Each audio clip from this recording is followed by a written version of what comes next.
Hamilton's Hats is all about a shallow and materialistic little pig who covets his precious headgear above all else, including the love of his own mother. It wouldn't surprise me if his son's hoarding tendencies was the reason his dad left them.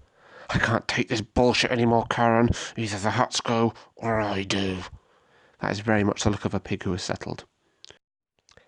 Anywho, Hamilton bums hats like nobody's business, but so do the other animals he comes across, and they take his hats, sometimes by force, before challenging Hamilton to retrieve his beloved millinery.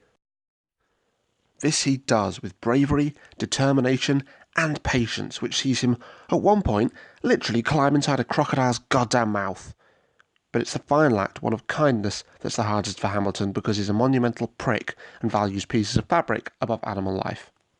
He comes across a little crippled homeless mouse, possibly a war vet, who begs him for help.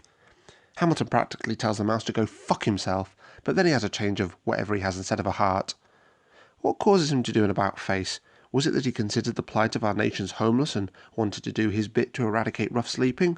No, fucking course not, don't be stupid. He realised he could go back to his fucking mansion and make a dope new hat, presumably out of £50 notes as a final fuck you to the mouse that's even now probably lying dead in a gutter somewhere. I think the most troubling thing about this book for me is that the pigs are very much the dominant species. They're the only animals in the book that wear clothes and live in houses.